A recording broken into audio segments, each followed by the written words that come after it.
5 mars 2026. Mesdames, Messieurs, fidèles téléspectateurs, il y a Canal Congo Télévision, auditeurs, il y a 96.8 MHz Radio Liberté Kinshasa. On se retrouve encore ce matin dans votre déjeuner. Rendez-vous des auditeurs, émission Nabino Peuple, émission Pesa Kabino, Mokolo Nyonso, possibilité. Yako benga, yako pesa makanisi nabino, yako pesa baide nabino, na mai ezali koleka, na mboka, na biso Congo, parce que chaque jour, tobeta kasete te baimboka, partout bazali, ezala nakati ya mboka na biso Congo, ezala libanda ya mboka, bao bazali, kuna na Bujumbura, na France, na Canada, na Londres, bazali na posa ete, changement, et ingela, toujours na mokiniele, ya ekolo na biso, pe kimia a place Bitumba ezalim ekoka akorenye poete congolais nyonso akoka kosakite librement na ba occupation na EP a bénéficier na kita ya ekolo na biso bofongoli ba télévision na bino ba radio na bino mais également internet poete bola na biso en direct na mikili ya poto. On est là justement pour parler Congo pendant une heure. Il y a échange, il y a débat, mais également il y a proposition sur le sujet qui défraye bien évidemment la chronique en République démocratique du Congo. Trois sujets ou quatre Ekezala vraiment au centre. Il y a Maso Nabiso, il y a Tongo, il y a Lelo, il y a Jeudi.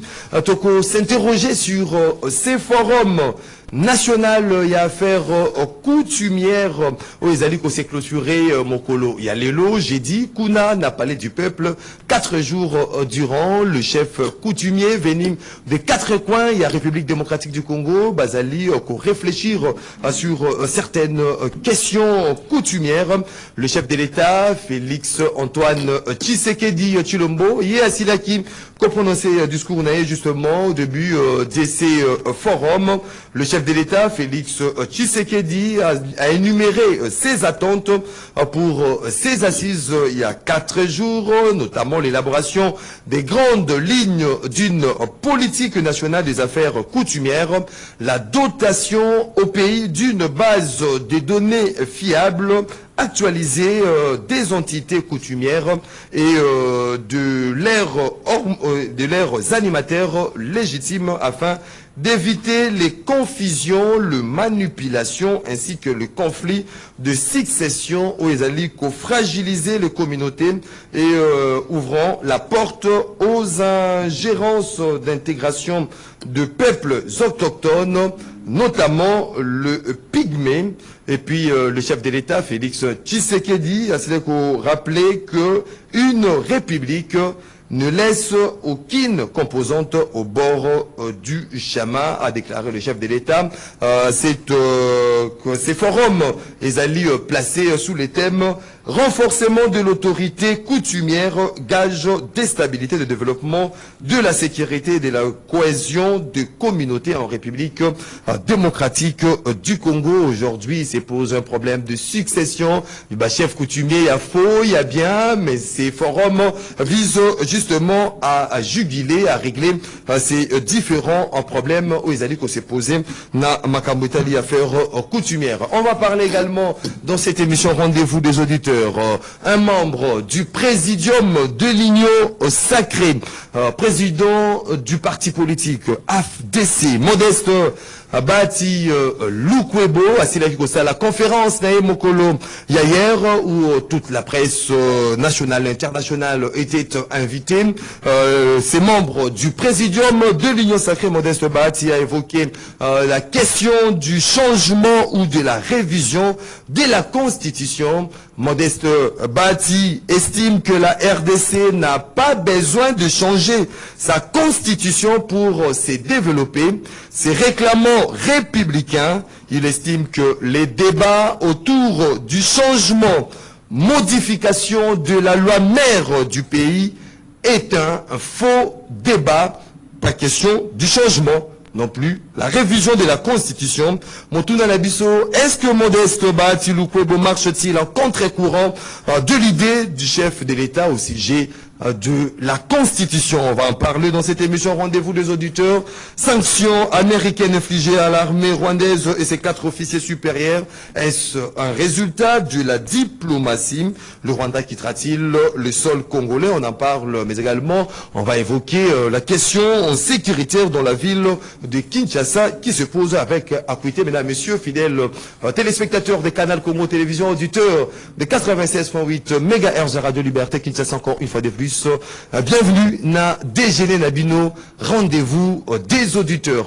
Un seul invité ce matin, Teddy Kachama, cadre de l'UDPS Tshisekedi, de côté du Kachama, Mbotenayo. Mbote ndeko Maxime, napesi batu nyonso tu mbote, napesi ba réalisateur, na ba téléspectateur, na ba auditeur nyonso tu ya CCTV. Babi Mikolo de côté du Kachama, bato ki senso benga nga babi mais deni de côté du Kachama, bon ça sous débattre dans de Serge Taboko. Ouais ba interpella ki ngai pe na ba tango to kende ki na Moro Nzambe na Dudu.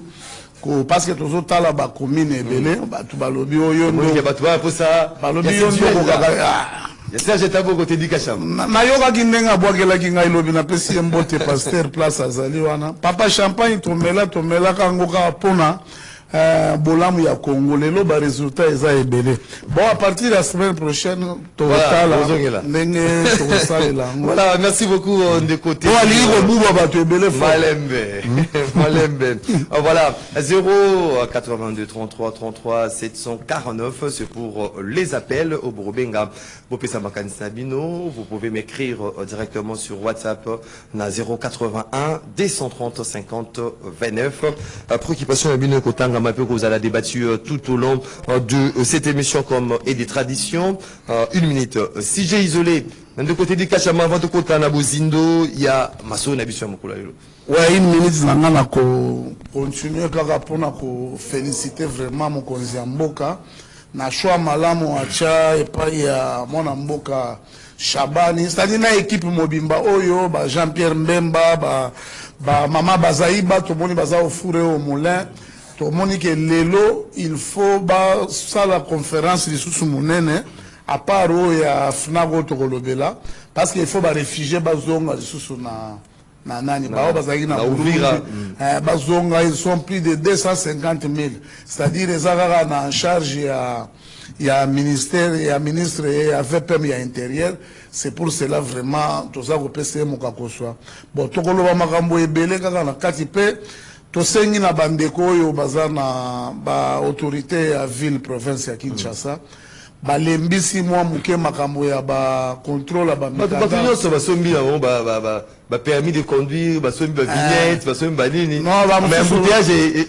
ezongi te embouteillage eza ba mwa difficulté côté ya neti na sendwe basala mwa noki po ete musala ya nani ya kauka balobaki 2 mois il faut basala po ete ya kalamu sur victoire Sylvie lelo za kokanga sikoyo komi kaka problème komi problème parce que komi kaka sendwe na bongolo bongolo pe balingaki bakanga mena moni basali na yolo médical tokomo leka un peu moi bien basala mbangu banzele eza moi ebele to tambolaki neti lobina ba Moro Nzambe na Dudu Montiri yango ba bandeko ya kauka ya matonge ya mato bakomi est-ce que po ambatsaka ka balexaka po ya mayo et au ça la 2 ans au bout de 3 ans balobaki 2 mois parce qu'avec la RDC au mona bakangi na bango biloko ça peut kanzela na ba une année 2 ans 3 ans na ba mituka ya mabe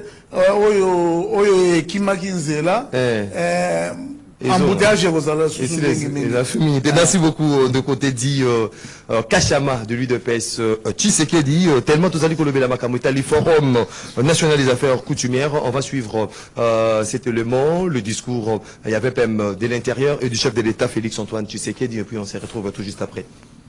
Le ministre a, dans son allocution, indiqué les avancées enregistrées dans le mécanisme de prévention et règlement des conflits coutumiers. Dans le cadre des mécanismes de prévention et de règlement des conflits communautaires et coutumiers, il a aussi été préconisé et instituer des commissions consultatives de règlement de conflits communautaires et coutumiers, CCR 3C en sigle, et cela à 3 niveaux. Ainsi, je tiens à rappeler avec fermeté que la désignation des autorités coutumières, chefs de village, chefs de groupement et chefs de chefferie, demeure l'apanage exclusif des familles régnantes. Prenant part à ce forum, ces autorités coutumières ont salué cette initiative considérée comme un appel à la responsabilité pour le développement local.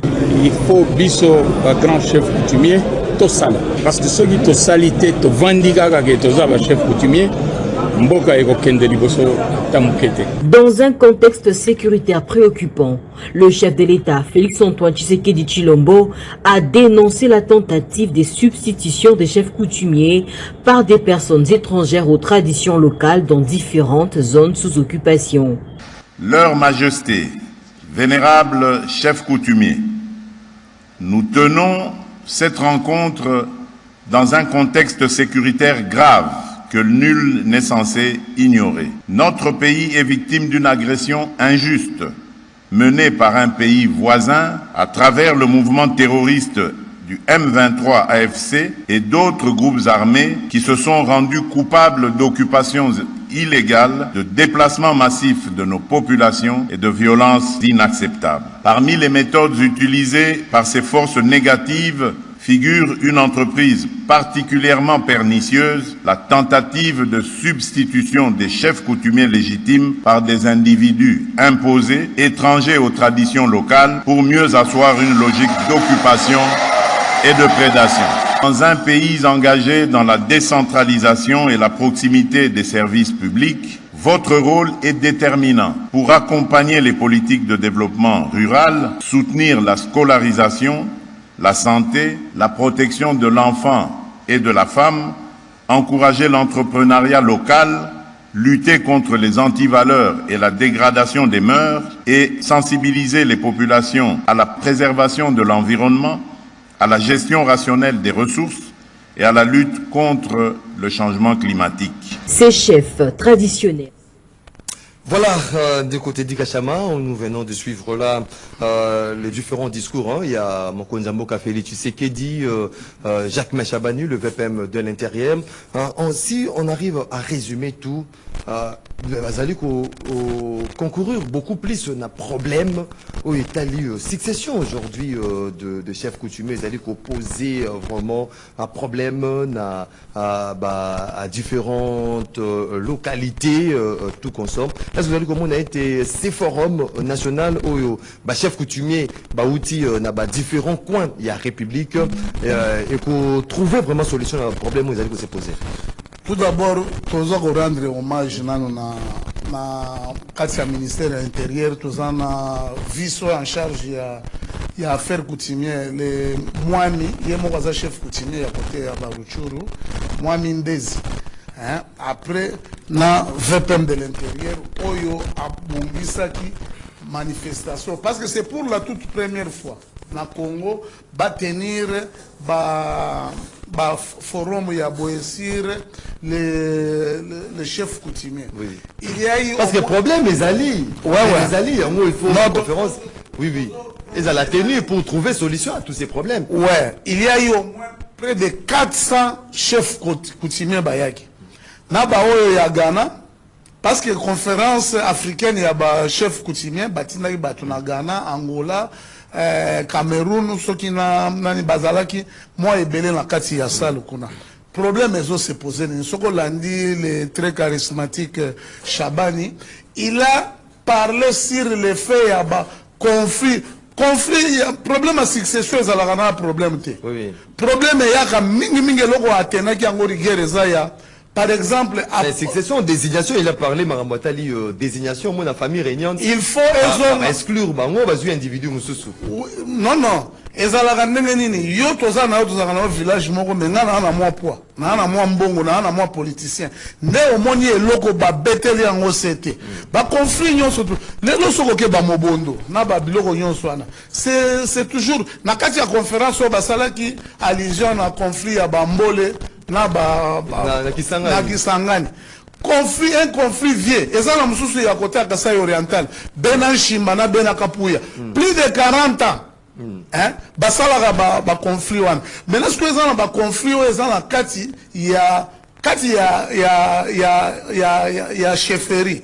Oyo komona, mutuazan la kati ya famille régnante te.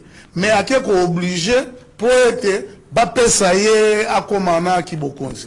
Yango moni, batali ba makambo nyonso na tout, tozwi ka ya zombie. Zombie n'a jamais été. Zombie. Oui, Katuvioko, soki Katuvioko, soki Katudioko, oui, ça n'a makala, soki Nandolo. On dirait qu'avec le. Wakineko, Mokozamboka, on a désigné qui est. Et ça, Mokozamboka. On a Luka Kota qui mène à. Non, non. C'est là où il y a eu. C'est là où il y a eu plus d'influence politique. Oui, oui. C'était Maman Nana Manouani Namoutouabando Memaye. Je peux vous choquer que tant on l'a vu avec le chef de l'État. Mais papa, ba usurpateur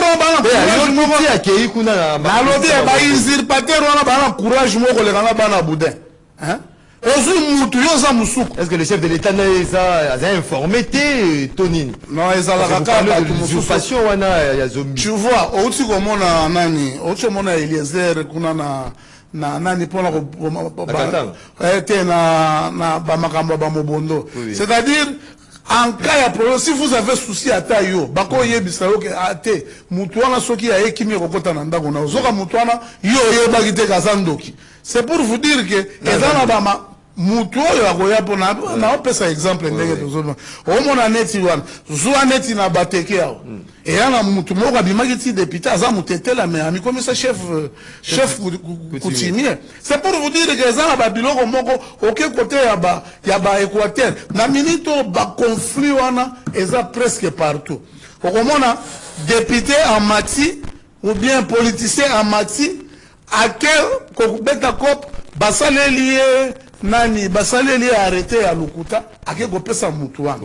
Hein? Moi je me rappelle tant que babandaki ko arrêté ils allaient ko ça en complicité avec service à l'État. Service à l'État. Et bon ba démolition au moni ba biloko baso sala. Et ça ba tu ba tekeli bango ba place wana. Hein? C'est pour vous dire que complicité za na ba échelon moné zoaneti ba conflit ndenge Shabani aza déjà na ministère na ndezi. Jour babanda ko sambisa tozo kaka ya zombie. Bâtir 3 clans. Tant qu'on il y a des familles régnantes. C'est-à-dire, les gens de la famille, Moussoussou, les Tingaï pas une abisso na côté à Kasaï oriental, n'a tous la famille, oh, ben, la bantité. Bantita. Hein? Bantita. C'est-à-dire, Batu Oyo, Bazan a droit à relier à pouvoir. Bango, bangonde baponaka na famille régnante batali ke mwana nani te pouvoir ezalaki ya maxi on a rappelé par rapport à l'assemblée provinciale parce qu'on copte de certains comme députés et puis bon tala ndenge ezala du rwandais posera ezana clan moko bakoptakango à chaque législature ezaka ba désordre soko ke yawa na Kinshasa ok atakota baba Congo kuna okuta ba problème oyo eza légion yango moni conférence oyo basali na basali commission moko ekokita na ba place nyonso to batala mutu yo ndenge batunaka makambo ba zombie batali bazaki 3 familles parce que bazalaka 3 familles oyo eliaki oyo eza arègne na bantité batali na famille oyo ba délégation yaki ya ba zombie batuni bango nani aza mukolo place oyo ba mutu wana ezaki ndezi na banda ko sala nani le fils atuni ba po yaza mwami pe côté Équateur atuni bango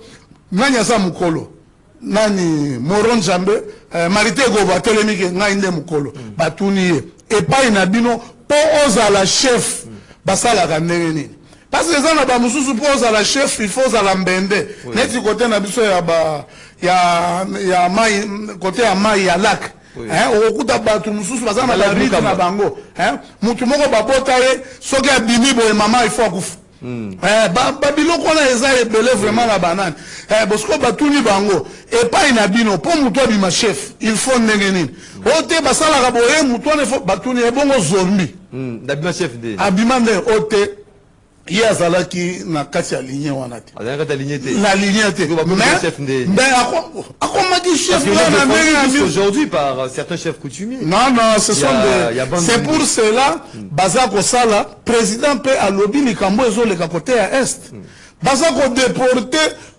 déporter batu nyonso kuna bakomi kotia ba chef coutumier mususu ya oyo ya ba obédience ya ba Rwandais na minute au côté ya ba Rutshuru place nyonso tout balekaki. Mais on est en train d'effacer l'histoire congolaise. Mais ce qu'on dit aussi du Kolobana, comment ces forums ils allaient penser, hein, qu'on résout les problèmes. Il y a notamment, il y a bah, chef coutumier na aujourd'hui des territoires occupés. On nous parle que non, bah rebelle. Bah ça dit qu'on soit bateau bah chef coutumier là, bah on va dire pour effacer peut-être l'histoire. Comment ces forums pensent résoudre ces problèmes là une fois que bah territoire rwandais est sous contrôle, il y a un gouvernement central. Papa, bah ventiler de l'équipe bébé.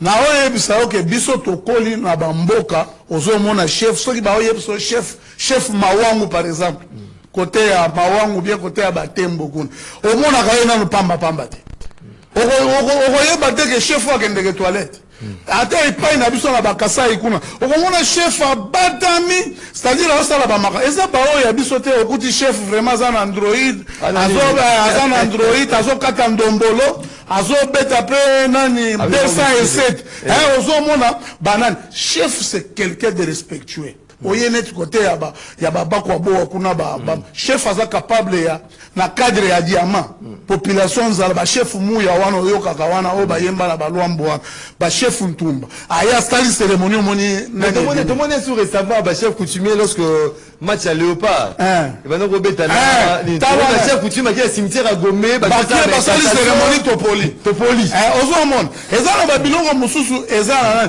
problème tozana ngo on est venu balobi na ba résolution wana na lobi basali ba commission pour la kolanda arbre généalogique ya ba chef Maximo koko na yo ya botaki papa na ye oya kendeki na nana zone ti Kasongolunda par exemple nengo yoka Kasongolunda wana za muluba lunda ne mama mutu abandondo oya bandai ko sala chasse aketi na bazamba ti akeko se retrouver place wana alingiye tango alingi ekomi yango yoka kayo moko balobaka tozalaka bakoko na bandeko na biso ya bambala na baya c'est-à-dire eza mutu akendeki na chasse akeko koma kuna siko oyoki akomaki chef bamboka oyo yokaka lelo ke o bateke na bayaka bazoswana soki kaka influence politique te nde eloko balobelaki mpe babiloko ya bataxe okomona mutu oye na mboka soko ke chasse okokuta na mboka wana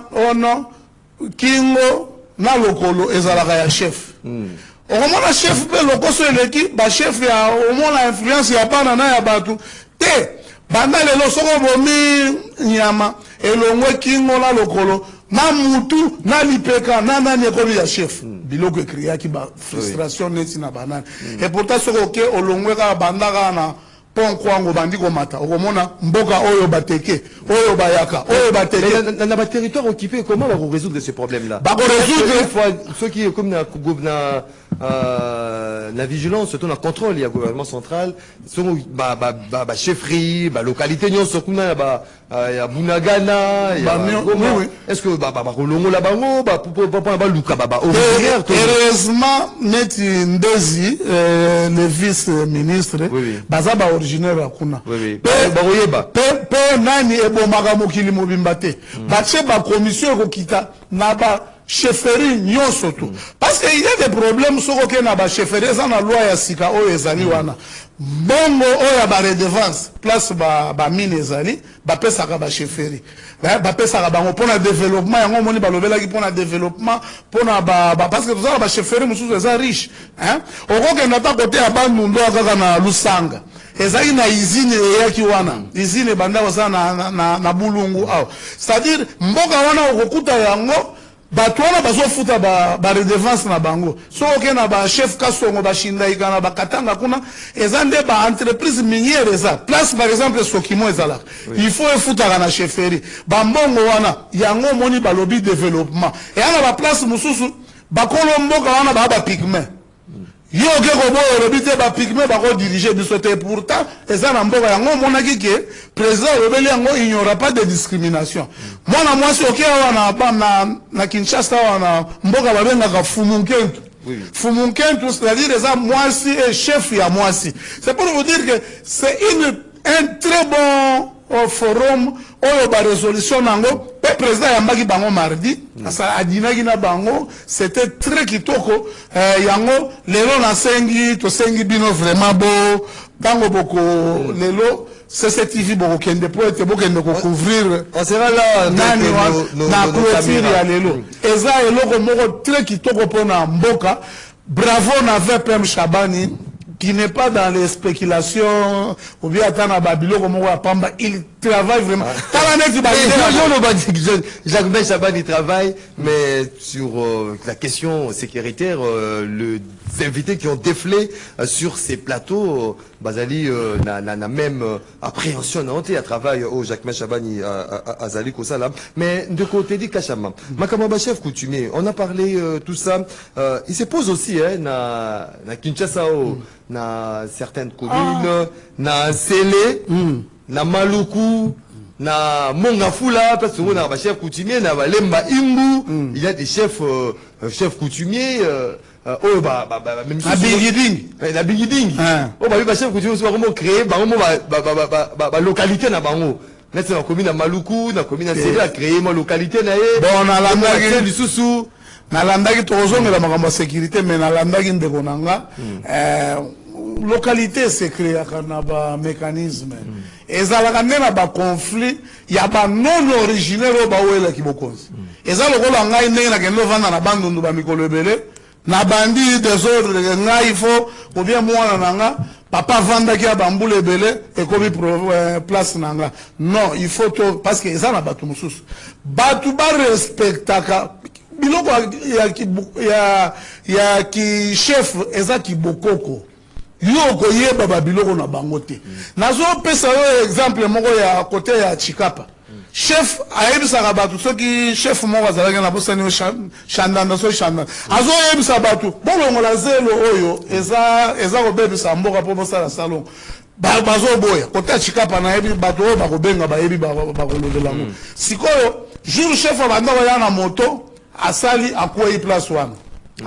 ça va atali petit moko ya azaki na tami alobi mwana cha zelo oyo kendo tamize kaka zelo wana tango mwana ke ache zelo akomi nango na mai ya tamize tala diama ebele mboka mobimbe ye balongoli zelo wana là ce sont les pouvoirs ancestrales oyo ezalaka nango kaka na bato baza na bakokwa siko ngai te di na longwe na komi kote ya Bulungu ou bien kote ya Bagata na Ntober ou bien na Mabenga on a comme chef kuna oyebi te ni chef coutumier autoproclamé okomona chef coutumier mobimba ata mbaso aza nango te azwika rafia aba bilamba ya rouge na banani boye ata mbaso aza nango te oyo yake ata ba problème boye c'est pour vous dire que on est venu remettre vraiment les pendules mais ndeko monga fula ya monga fula ba mingi Ravin ils créé par les chefs coutumiers. Et le côté. Ravin.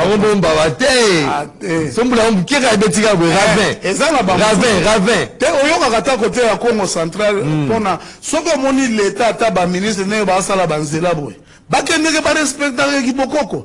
Ata ba société ya mine, il faut kende kuna o respecter ki bokoko, o pesi masanga, o pesi ba ndika, o pesi ba makasu na malavumani nini malavumani oya nsamba o pesi ou bien dongo po biso tomela ba dongo na nsamba na banani o moni po ba fongolela o babwaki ba pesi bakoko mais yo ye oza mulubo ke robima na Équateur ok kobima kuna chef ou bien na Kisangani obi chef coutumier on ba rafia mutu oyebi barit na bango po basala po ete bambisi ebimebe mais ata mbaso oza na moto ambaso oza na moto chef ozo tala ebo otali na yo mutu oza chef de c'est pour vous dire que bravo vraiment la chef de l'état c'est vraiment kolongola de la presse va mouton noir non on est et non quoi ne faut papa je vous jure 90% ya ba conflit. Okokuta tata ke oh non ezalaki ngai boyete. Kala Congo central, omoni ba parce que bakota malukwa banini omona yona no osomba no espace na no chef coutumier mtotekela. Ah otekela. Après yoki na l'état na faire foncière kuna pona ozo mikanda. Apekisi bango. Yango moni bango tango ministre pe ayo yebisa bango ba ololi ministre ya justice. Bon ministre ya justice ayebisi bango boza na droit vraiment mingi te ya koteka ka ba mapango. Tango ba conflit ezebele kende na banani na ba nselenyo swana.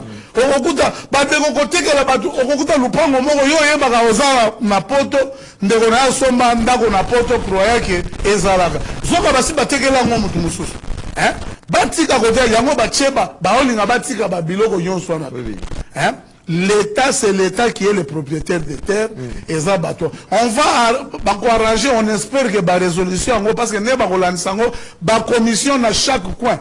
Nous avons 26 provinces, surtout Bayaki. C'était une très belle initiative. Voilà, merci beaucoup Teddy Kachama. Espérons qu'il y aura renforcement, bien évidemment, de l'autorité coutumière au Ezali. Gage, il y a stabilité, développement, la sécurité et cohésion des communautés en République démocratique du Congo. Parlons cette fois-ci de côté du Kachama. Deuxième point, cette sortie médiatique de l'un de présidium de l'Union sacrée, Modeste Bahati Lukwebo, président de l'AFDC, et AFDCA, à s'inviter à débat autour, il y a révision, tout changement, il y a constitution. Modeste Bahati est formel, estime que République démocratique du Congo, Azata n'a besoin de changer sa constitution pour se développer. Ces réclamants républicains, Azali estimé que les débats autour du changement, il y a constitution, révision, il y a la loi mère du pays. C'est un faux débat. Azali tout débattre, c'est un faux. Donc, on ne peut pas discuter là-dessus. De côté dit Kachama, est-ce qu'aujourd'hui cette sortie, il y a Modeste Bahati, cette position, est-ce que c'est mettre en porte-à-faux avec l'idée même du chef de l'État, Félix Tshisekedi, qui s'est prononcé tant de fois sur le changement ou la modification de la Constitution? Bon, d'emblée, problème du changement de la Constitution, et après, Bamakambo ya guerre, nande to aussi sango to sala yango. Bosani. To changer yango.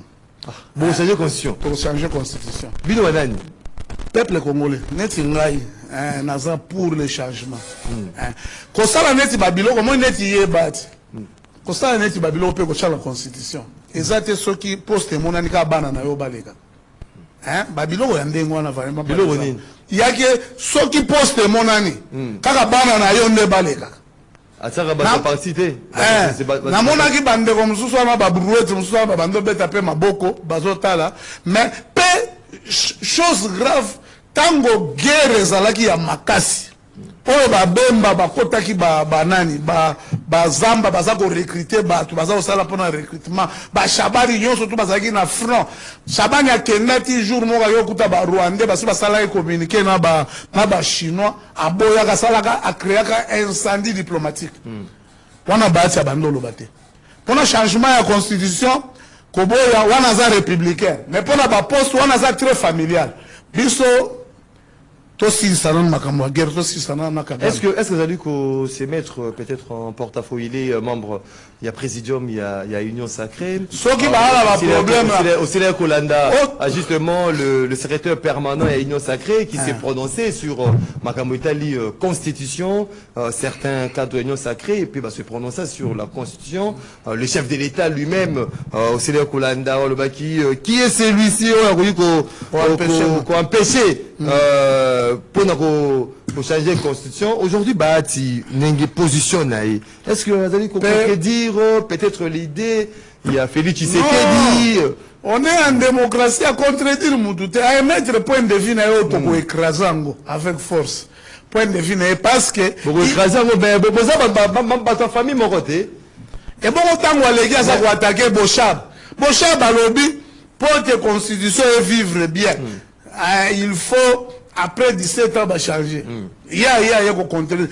Ce sont des profs. Mais le chef parle de 17 ans, Bahati, lui a joué argumentaire nae à lobby était yo zali 50 ans aux zali à 60 ans bah au lobby au combien mokolo té mais là à 17 ans au lobby que non zali mokolo là à 20 ans au lobby zali mokolo tout si to comprendre batu nyonso na tout vous comprenez banani ba ati nyonso na liste zali papa liste zali vous avez une sacrée to voyez une sacrée vous avez une parlez même langage na IDPS pour batu wana ba basi à travers avec Kabila bambula na bambula basi wana soki batu ba yebaka te tango ba Kabila le père yaki akangaka bango na ba papa Jano ba prof Kalele ba bazalaka na nani ngona na makala biso kaka biso IDPS à l'époque to bando ke ba procès kuna na makala tango afdel akotaki si il a une bonne mémoire bazalaki na pavillon soki muta pe asona meza papa Jano Mbemba kaka masasu akangi lelo apesi 1 million eleki 2 mois ki akangi lisusu vient signer ki mungale kotie na nzoto alobi na revendre kuna hein c'est pour vous dire que baza batu baza ba ingrat nani ingrat bati to lokoti ya Kabila kubaki papa tika politique tous les familles politiques tant qu'on y a lobby biso to koloba pete Kabila bubi ati biso to zuye to tcheye kuna na nani na Sénat bato mboliye to lobby non c'est la République qui compte ndenge baza boye aujourd'hui deuxième vice-président ba gendre nae bana nae baza ko chomete mais ba pauvre a fentaki kutu vie musunga yoyo ba sala ka figuration ka kuna oh non Tchaye comme ministre ne boyo kana oh non balobi il y a trop de louba na gouvernement et ko pesa équilibre ya bien te baza batu baza na ba liste nanga banda ko loba j'ai des noms liste nini nanga nda lobaki azama ça ba formation gratuite biso to occuper bango te soki bana ba problème na bango na union sacrée est-ce que cette position ça fragilise votre famille politique? Non, nous n'avons pas encore commencé cela. C'est vous qui m'avez posé cette question. Nous, on va en parler parce que si tu ressens la débat de la constitution et pékisi na état de siège, Bogoki Gosimba, ni révision, ni changement. Ce que tu vas discuter pour l'année. Tu vas avoir un débat, on a un zanga mutuna makol. Yé alobi baya. Au lieu hier le bateau koya alobi bateau baya epai na ye baya kopesa ye point de vue azela au moment opportun akoya ko expliquer biso parce que ngai changement de constitution naza ko lukela ngo parce que pour bacha pour être candidat président de la République des pères et des mères des femmes et des maris congolais chef d'état-major ko baksa directement gouverneur ya banque ko tshaba biloko nyonso ato ko protéger hein kosongisa ba loi bakashika par exemple le sol et le sous-sol congolais appartient à l'état tala lelo kende bakasavubu ba population baza sous ba propriétaire te ba vie na biso ba Congo boye ba ba famille soki ba nani kuna na ndimite ke baza na ekomi ba Olusegun Ochudi, Ochoko, Bango Bazui. Aucun a commis à qui, Mamandou Ndiaye, c'est-à-dire, le Congo, Oyen à Kinshasa et Nanania Okuta, Chour, Belidiam, Wana Gombe, Nabanan. C'est-à-dire, la qualité, il y a propriété terrienne, il y a Congo, et ça les sous-soutés. C'est pour cela. Tout changer pour la félicité, tout changer pour ceux qui bénéficient d'ailleurs. Certains ténors, il y a Union Sacrée, même Bino, mon panier, il y a parti de Bino IDPS. Vous parlez beaucoup plus, tant que vous parlez de la Constitution, vous allez écouter ça en exergue beaucoup plus. Mandat a Félix Tshisekedi, il faut aussi là, pour l'élection, ils ont organisé en 2028. Azana, on a 3 ans, mais tu es bien aux mission, Azana mission. Mandat soki sili mission ekozala mission on a apprécié peuple congolais d'apprécier apprécié na yebisaki yo tant que Kagame akozala kuna na voix nini bapesa mission na voix na ya élection na votaki un point 2028 ici là 2028 na ba makambo eza ba 500 milliards ezoya yenga ke négocier couple na yo wana ake ko sala ba makambo lelo to kotala ba makambo ba guerre ndenga zo mener ba makambo to tikele ya memango atika pays na ndenge ya ba ya barai. Pour ailleurs au bateau totiki la Félix Tshisekedi bien été Macambonion sur ya mandat ils a déjà réglé la constitution au Bahati à l'obéité. Il ne voit pas l'importance de remodifier, de changer cette constitution. En quoi, c'est quoi, na niveau nini? Vous allez comme on a Félix Tshisekedi a kende au-delà. Il y a 2028, vous allez voir mission. Mission où t'as qui est pas Fumuki Mangu et où t'as qui est pas Vuvamu, toi vous avez pas net. Et vous avez un dialogue par exemple. Un dialogue. Oh bango ba oluka wana. Neti ngala ko proposer to gende dialogue. Na ba oyo to na bango ba ba simba manduki. Un dialogue avec Kabila, avec Kabila te. To gende na dialogue to lobi bon. Ndenge bolingi to sala dialogue parce que tant ba on dialogue te. Te ngala ba on ba dialogue. Ba on ba lingi dialogue. So so pour to satisfaire bango. So comme on Serge Taboko partout à l'écart.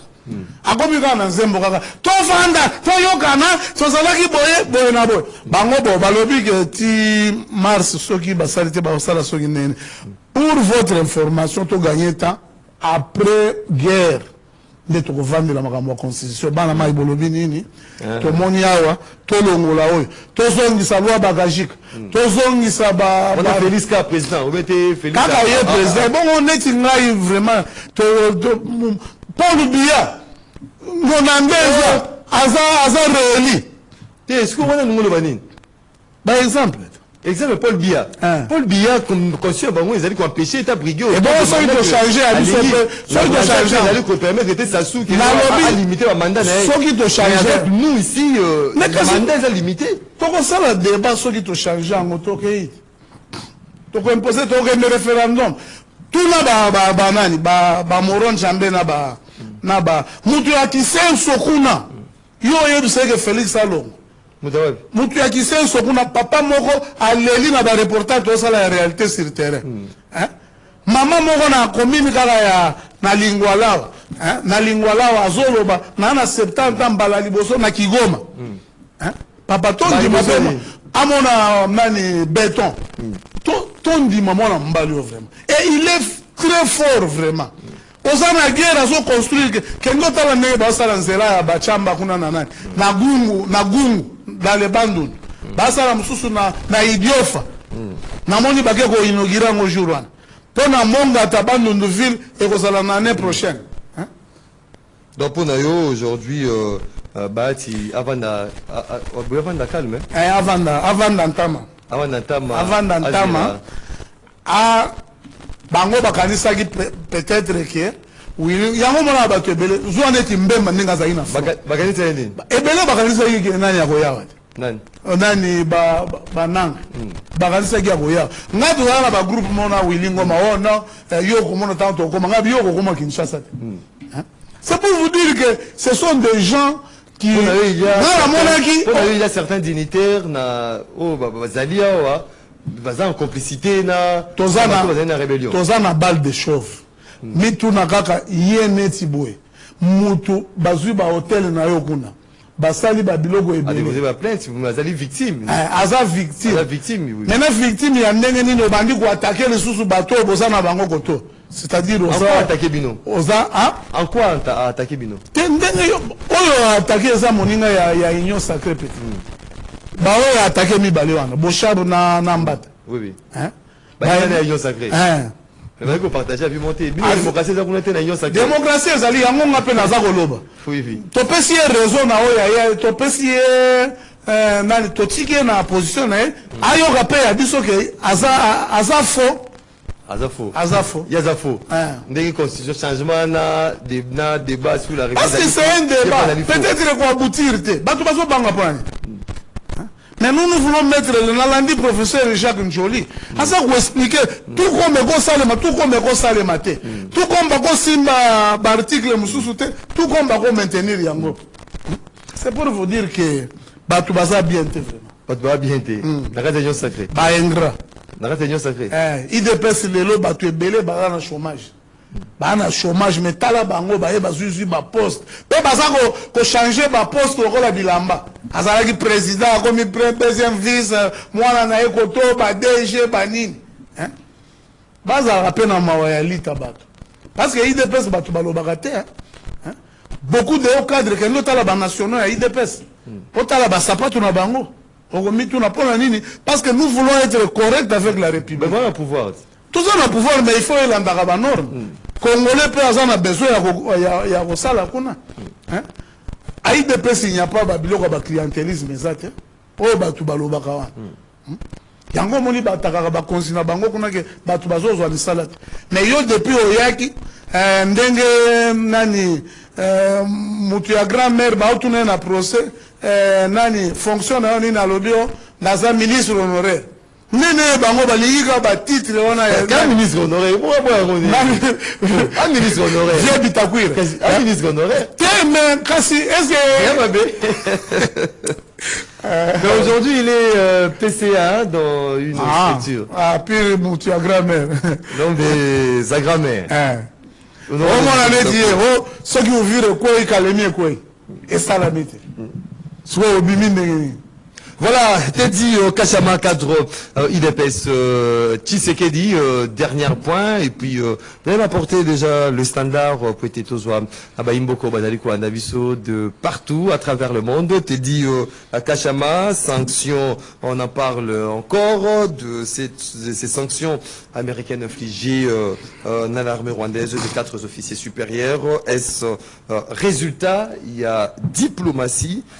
Est-ce que c'est sanction pour permettre à Rwanda à quitter sol congolais et puis selon certaines indiscrétions Rwanda a s'est préparé à travers ces sanctions pour la collaboration avec les États-Unis. Non. Papa au monde logo leo babengaka chintunga o et logo ya ba sanction oyo. Batu bazo comprendre te. L'armée rwandaise c'était toute une machine. Tango yokaki ke Kabila pesaka 60 millions de dollars chaque mois na Rwanda, abando tindango à travers banko baobenga Zigama. Banque Zigama wana eza banque ya armée na la police. Au moni tango ba sanctionner bango boy. Moyen ata ba soda ya Rwanda bakende na ba mission à l'étranger ezate parce que ba retirer bino na circuit ya Swift. Eza circuit moko bancaire o sangisaka banani nyonso. Ba banque Zigama azala ba département neti Ngali Holding. Biso azala ba to ba yaka kotanga na Congo. Ba ke kuna.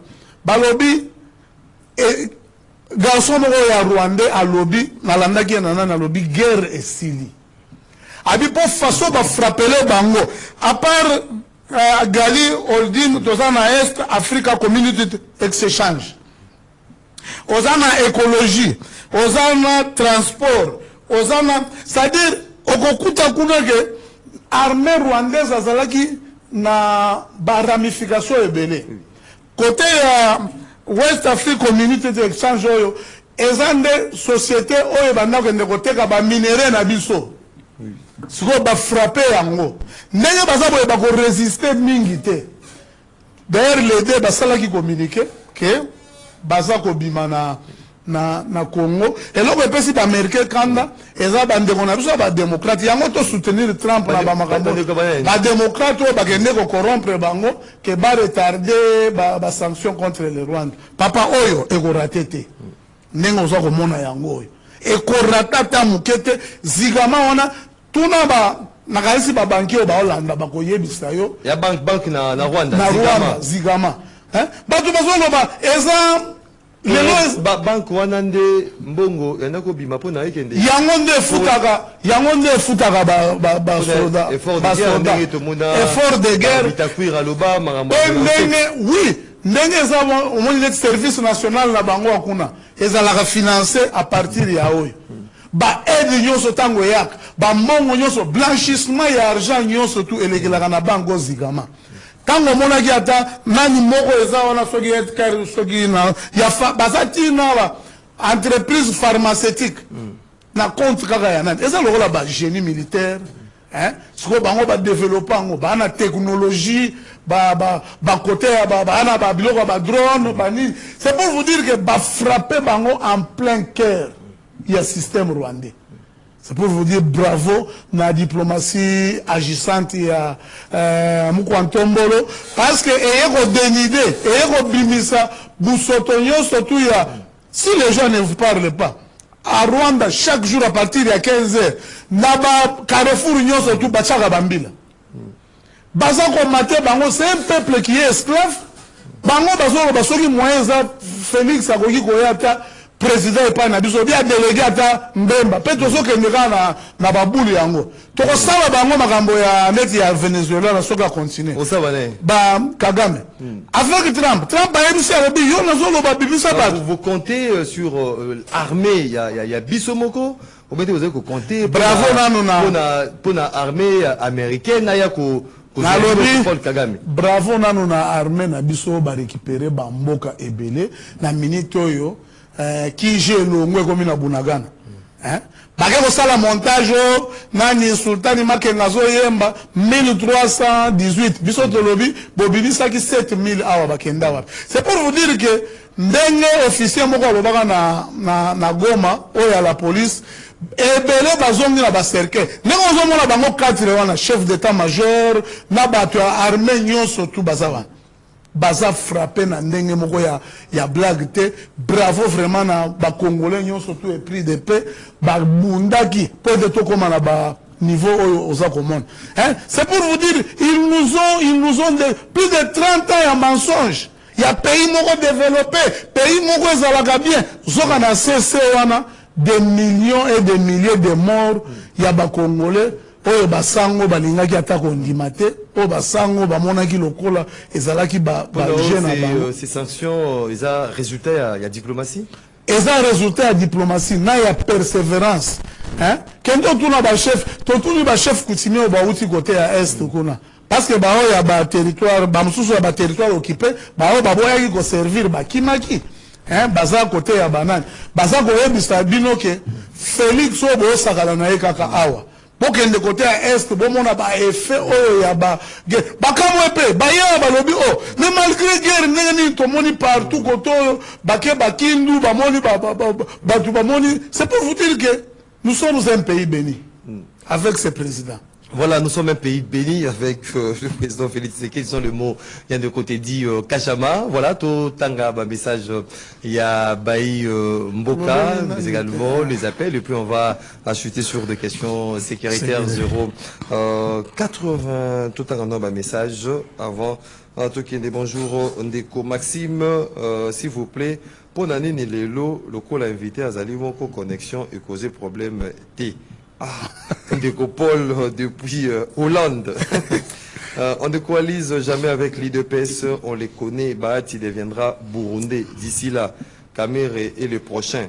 Ndeko Rodrigue qui nous écrit bonjour ma radio. Ndeko Kachamalelo Bahati Akomi Motomabe Bondima Kaye Malamu. Vraiment, Eza Mawa l'avenir Eko Bino Papa Alphonse Makusu. Depuis la commune de Lingwala, Ndeko Tuna Tedi Kachama, article Nini, Ezaliko Pekisa, développement Yamboka, article Nini, Oyo Ezaliko Tinda Bino, Bo détourné ba million, article Nini, Oyo Ezaliko Pekisa Bino, Po Bopé sa peuple Mai, Ndeko Chesko Vula, depuis Paris. Olivier Relaïs, la concession donne les mandats et non une mission. Ndeko Maxime, les missions de chefs coutumiers sont bien définies dans la constitution. Les chefs coutumiers ont le devoir de promouvoir la cohésion nationale et la paix, voir article 207 de la constitution de Sébastien Kitika Mandima. On va lire d'autres messages. Bonjour MM, l'élite Patrick Bomboko depuis Lemba. T'es dit à répondre, gêne, il y a Lemba. Quel article y a constitution, ils ont dit qu'on empêchait Fachi assis sa route université jusqu'à l'intendance. Article Nini, route université, en état de délabrement très avancé, route qui moins a décapé là jusqu'à ESO, état de délabrement très avancé. On va lire d'autres préoccupations et à bateau.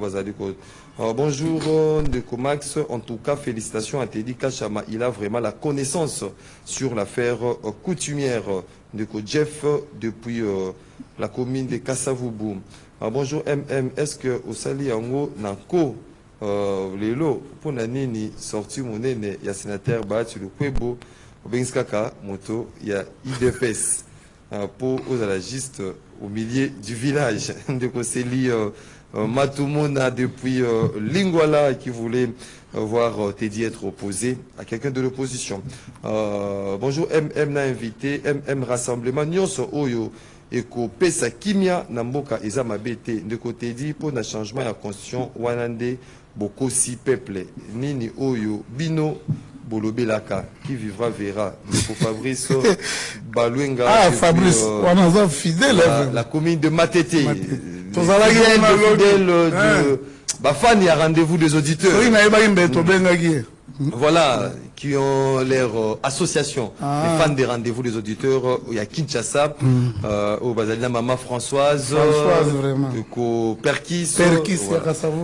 Bonjour, MM, IDPS, Koki Nanou. Ça, la règlement na bangote, kaka constitution de Bakokoka. Na 7 ans au pouvoir, changement vie sociale, il y a Congolais, Kassi. Ceux qui va changer conscience de Bako changer vie à Congolais, na nini. Ba sanction, et puis ça met la rapé, tango, il y a Obama, solution et mounanate. 2 semaines passées, Rwanda, Israël, na États-Unis, basé na réunion sécurité, puis va sanctionner le gouvernement, tout concerne de ko honorer Lulendo. Depuis Suède, de Honoré Lulendo. Bonjour Maxime, Nazarine a besoin d'un numéro à Teddy Kachama, Neko Prince qui nous écrit. On va lire bonjour Neko Maxime, Bahati Azali Nani Pona Apekisa, Congolais va changer constitution. Félix Antoine Tshisekedi Tshilombo a sali Bamanda Naete. Azalina nous na mission yako dérwandaliser mboka tant que Kagame Ruto Macron Ambongo Mute Bachole bakozala na pouvoir Fachipe akozala kaka sur les patriotes congolais qui nous écrit depuis quelque part à Kinshasa. Bonjour mon frère Maxime, mes encouragements à Teddy Kachama de continuer dans la même lancée. Bahati Lukwebo, un kabiliste de premières et dernières heures, Enegra, les soi-disant notables de l'Est sont eux-mêmes complices de tout ce qui se passe à l'Est à propos de la révision de la conscience prévue dans la même conscience. Et nous, peuple, nous allons changer cette constitution. Papa Maurice, depuis Sanga Mamba, Ndeko Maxime, ce problème coutumier tire son désordre dans les politiques qui veulent acheter des carrés miniers, des domaines et des concessions. Bahati Lukwebo a dit la vérité. Le problème, c'est pas la constitution, mais les hommes politiques. Ndeko Jacques, depuis Congo, Brazzaville. Bonjour, MM Lelo Teddy Kachama. Zaraye Moko Yango. Ceux qui, chef coutumier, sala n'importe quoi, ils ont parce que VPM Chabani, azo sala rien dans le secteur naïe. Yebisaka Chama a kende améliorer sous champagne. Nenga mesana de Konzuzi depuis la commune de Lingwala. Voilà, Boyko Benga Bisso, Bobengi na 081 230 50 29 parce que l'autre numéro est standard. Tout à fait, Bobengi na numéro 081 230 50 29. Bobengi na numéro wana poete bopesa ma akani sinabino. Allô bonjour. 081 230 50. Allô bonjour.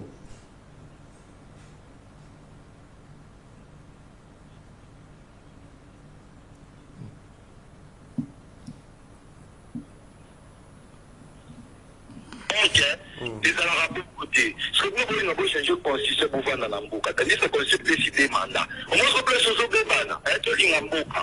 Au moins, nous avons besoin, on a kimia.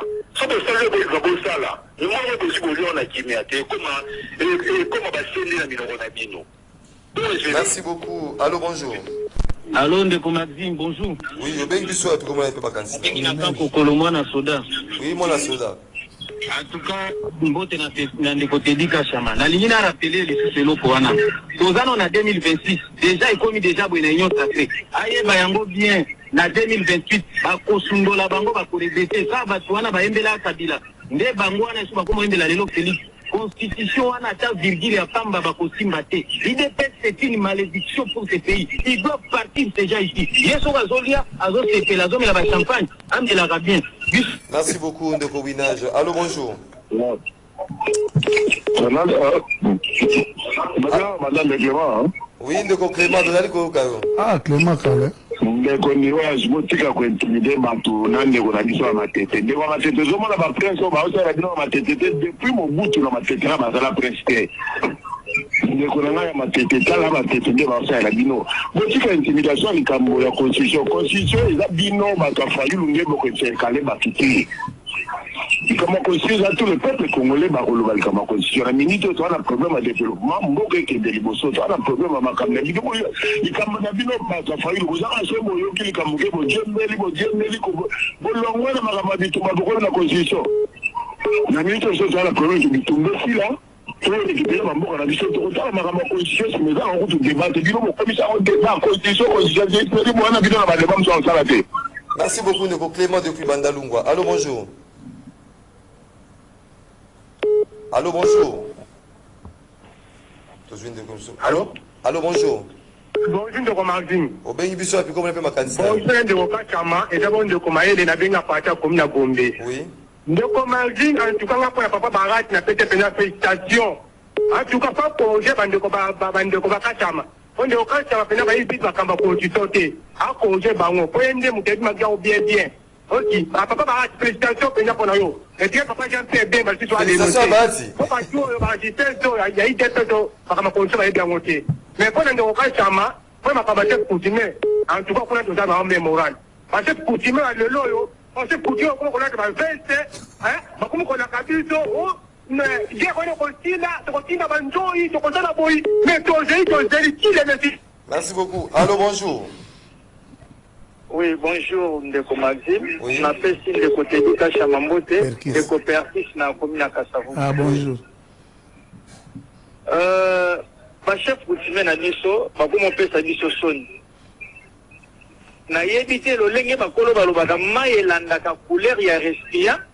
Balandi pe bakambi ndenge bazotambusa yango bachef coutumier bokontina bango baperdre yango basali cérémonie à la gare centrale ete batie na 2024 bisumba ezosila siko bisumba esila ke chef de l'état fala bengisa bango papa bokosaki nga to pe sera Mobutu bakangami bango nyonso makala okende kosinjustifie kuna bacérémonie bosalaki keke wati epesi biso pasi mais côté ya constitution Ndeko Kachama pesi biso exemple ya Paul Biya na comprendre loko moko eza elengi ya miel mak mais bakolo baloba boy ngo soki alie mak po tiki ya la kapasi aloba sala ko lenge nini achaka mbeli la moto soki ji moto bo palole na lolemo elengi ya mak kosila merci na télémion. Merci Ndeko Perkis depuis Kassavou. Allô, bonjour.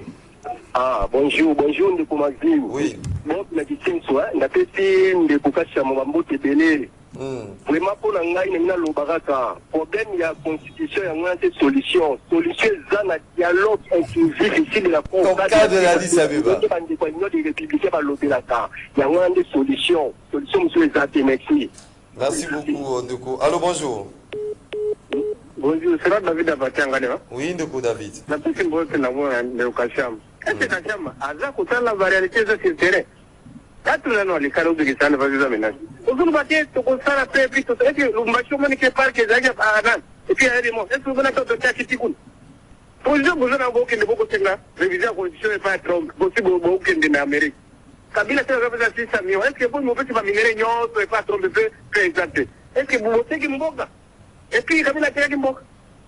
Il faut qu'on kakasoni. Bati aye ko rejoindre de biso. Alors il y a problème d'accès. Bati rejoindre de bino. Azaidi tikema mutu tuzana eko toyo viser zate c'est pour vous amayer c'est ça signaler but c'est plutôt yo. Merci beaucoup Ndeko David depuis Ngalema. Allô, bonjour. Bonjour Maxime. Oui, le pays du soir comment ma candidat. Ndeko Seli matumo na mbala liboso tena na kota. Oui. wana ngana lubana ndeko Teddy Kashama ndeko Teddy Kashama balobaka tout cool tout passe omoni lolendo wana boko sala na constitution eza ya IDPST eza mboka mobimba boko sala folie wana te bosala ba biloko normalement so bokena wana ndenge ya ngulu bokuta na wana liboso kuna parce que peuple la politique la bino peta wana te ce n'est pas normal Batoiso de la maille courant, balia, soins de santé, bino boza babilo mo izangatina. Vous récupérez les sous Bunagana, Bukavu, Nagoma. Boutika Foliwana. Merci beaucoup, Ondeko, Ndeko Moussou. Allô, bonjour. Allô, bonjour. Bonjour, Ndeko Madou. Vous allez go kayo, maman? La dernière depuis Nsele. Oui, maman Nani? Depuis Nsele, maman Annie. Bon. Ndeko Kashama, félicitations na analyse côté ya ba chef coutumier. Mais côté ya fouté, côté ndenga lodi na bahati. Bahati na tindeli maloba. Vraiment félicitations tous la batu mususu ba mama bazai ba Jean-Pierre Bemba. Koto yebi ke Jean-Pierre Bemba to a fait position na ye ba ko finga ye rebelle na ndenga mukese. Teddy Kashama bosika boya kotanda kozanga boyebi dabile na ba plate na biso ba mama ménagère kuti tozoyeba makambo medine bozoyeba te manda mission président Félix Azana weza na kati ya manda na ye pani bozoya kotanda d'insuffisance manda bapesa ye ndala na mission na kati ya manda na ye epi koloba kena na PCGRT mena ye akwetaki serment na kati ya constitution alobaki nini ako protéger intégrité ya mboka yende mutakwatire siko soko asira ngo te impact nini eza na kati ya manda epi soko asali bien toboyi te ya yebi principe ya continuité de l'état te soko asali bien asali banzela bato bazokumisa tant mieux akosilisa manda na ye ndenge manda epesi émission akei mutu mosusu akoya kocontinue donc sikoyo bokomolakisa posala bino boza nango ya kochange constitution po bowumela po bozopesa exemple ya bapays mosusu o Braza o Paul Biya o boyena constitution elobi bongo te donc aza na mission na kati ya manda mpe manda esili akei mutu mosusu akocontinue donc botika mayele na bino kolobake biso peuple congolais baasi pala congolais nga mpe naza congolaise tolingi likambo wana te bodevelope mboka bofuta bafonctionnaire si lelo les 5 elongo moko te osala este constitution mpe petiti mpe nyonso wana merci. Merci beaucoup maman Annie depuis Sele. Allô, bonjour. Oui. ndenge bavi na bino bongi na ya Tshisekedi na bafamille na ndenge bongi constitution de Tshisekedi mais la population de la constitution pour le but la tokumisa kuna ni 30 tokumisa 30 pour yende ausitagia na mboka na biso siko mukonzi na bino tapi rouge ya nini ani la biso na futa mbongo na futa msala wondo. Merci beaucoup. Allô, bonjour. Bonjour. Oui, au bec du soir puis combien de temps Kadisna? Maman Pierrette na limité. Oui, maman Pierrette. Le babasi ba telemi. Oh. OK. Na nini na lo baboye pona papa Bahati. Na vandi na forgeron na funa na première. Oui. Avenue eza pembeni nga kombo na ngo Bahati. Abana kozala wana ava matandinga komi kunali. Lelo la forgeron mai na mai. Biso to kana ndela okota te to wana teso ki mai kupali na ndako na bana ba class T. Aya une fois wana banda tenda tikala ta kopesa ta o de te ba sala ta tera ti ya fambre lo te kaka Congo constitution de azul ba changer. Vraiment. Elo nino ya kosala to continue bongo to sali élection bele na mboka o changement présenté to continue kaka na élection ki putu ba vandi po to tala na no soki to koma wapi to continue na bongo. Merci beaucoup maman Pierrette depuis Limité na Forgeron. Il y a une avenue là-bas, avenue Bahati. Avenue Bahati, avenue za komone mai kute kota kila kati anda kuna yewana. Nanda kuna ya Forgeron. Forgeron na kuna première vice ko Forgeron. Soka pao. Ça va, OK. Merci beaucoup maman Pierrette depuis Forgeron à Sengina Bourget Bahati.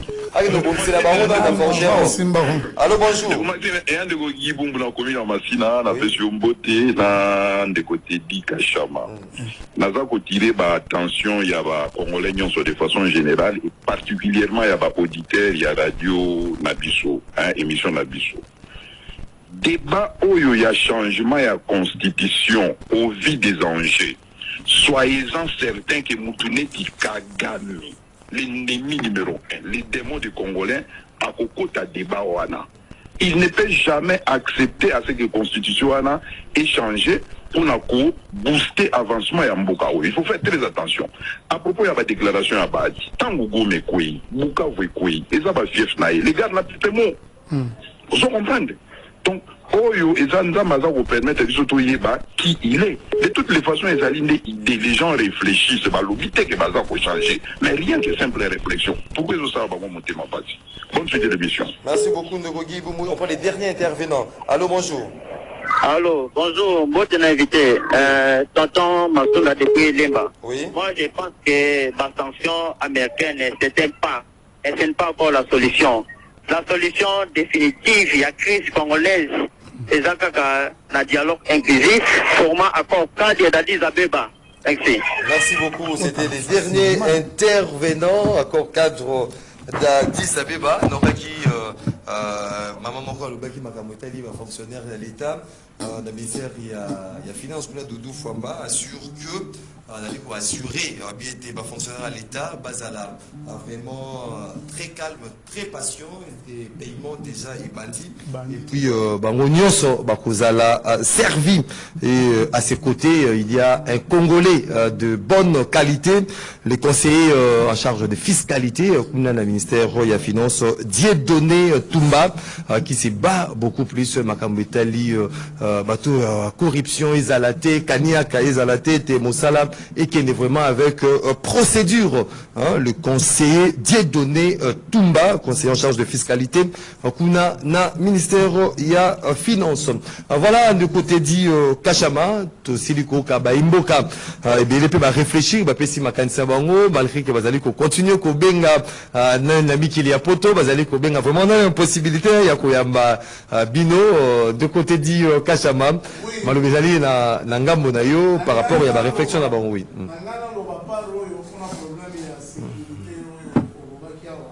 Mboka Shabani baochokanga presque 94 kidnappeurs na ba nani ebele oyo ba bandai ko kanga batu ko enlever na ba kuluna oyebi chose e kamusaki biso mani ndeko Maxime oyebi population soko bengi ka bango ba ebiso tango kanya masala ka opération likofi na yazaka ministre intérieur ata mutu moko oyebi sote.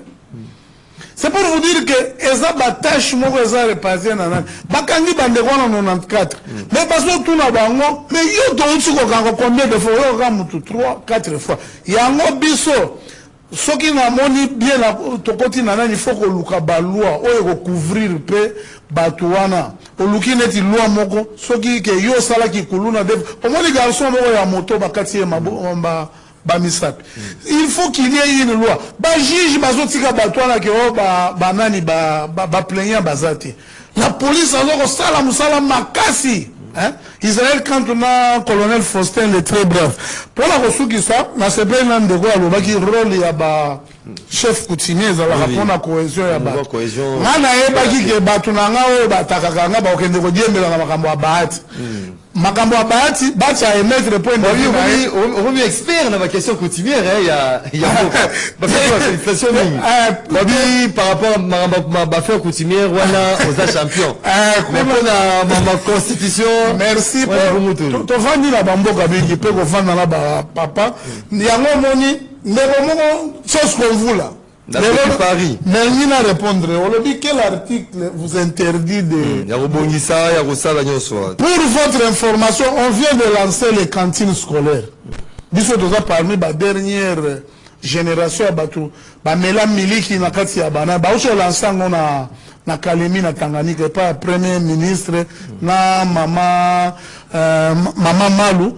Actuellement parce que balobi ba constater bana ebele bazalaka maele te peut-être omoni alia kite mais soki baye na 10 heures moi alia ata moi li pamelina moi ata mai kaka ya pamba akotanga bien to lancer yango po bino basa ko kosa bino mingi soko ye Kinshasa ko kutango za chantier papa kende ko komona banzela za kaka bétonné ça va faire plus de 70 ans pour la problème ba chef coutumier loko mo na bosanaki ba chef coutumier ba créer ba problème neti bande kwa kingakati boke botekeli mutu eloko moko ya monene okela katanga okuti kashamata bateka pe kaka ndenge wana eza ya monene okela Congo Central côté ya Mwanda bateka pe kaka eloko ndenge wana bon tokoki koloba ke ndeko a imposer ki bango par exemple ou bien eza ndenge nini mais pona ndeko seri na lobaki ke toza na lolendo oyo akotaki mbala ya liboso eza toza kozalaka mpe badémocrate mutu na mutu aza koemettre point de vue na ye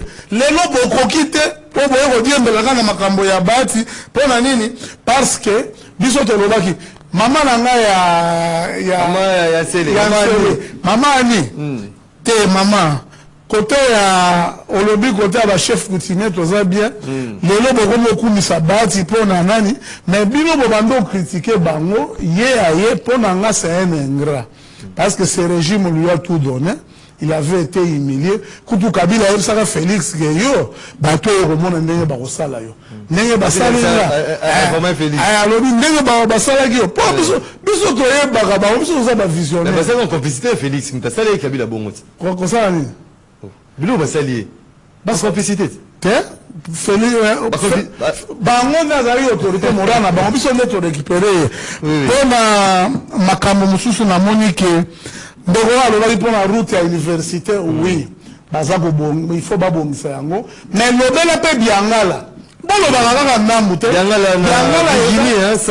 biangala eza bien bato baza kotambola université parce que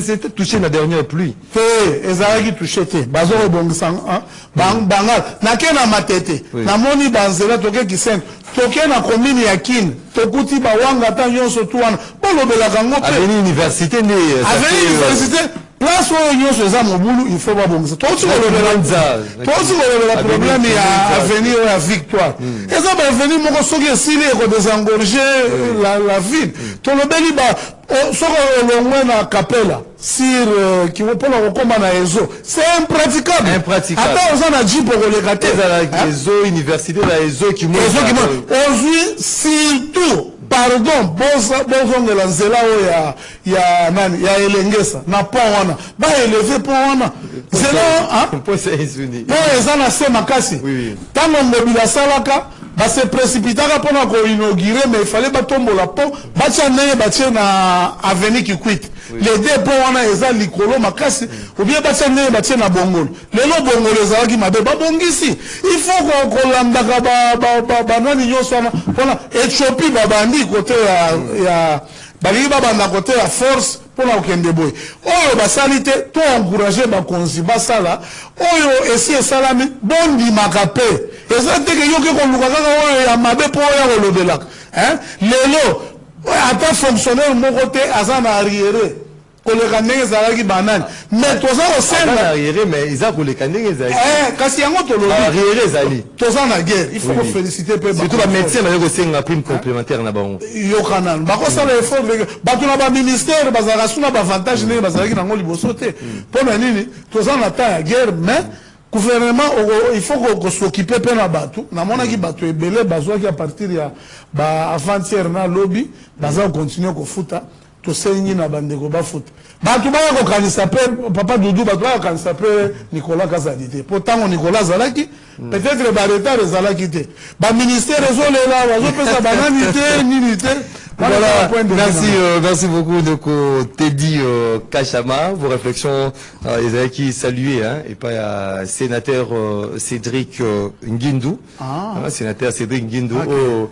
À Siré la vacances parlementaires a profité à moi pour qu'il na Kassai na base c'est toute une première pour un sénateur à Képé vacances parlementaires au Lavanda mais à Zui à Kei na Kassai pour parler avec des notables Kassai central donc le sénateur Cédric Nguindou a salué donc vos pertinences donc Azali sénateur Azali ko chambre haute il y a un parlement voilà avant de boucler complètement cette émission. Nous souhaitons un fabuleux anniversaire à Monsieur Joël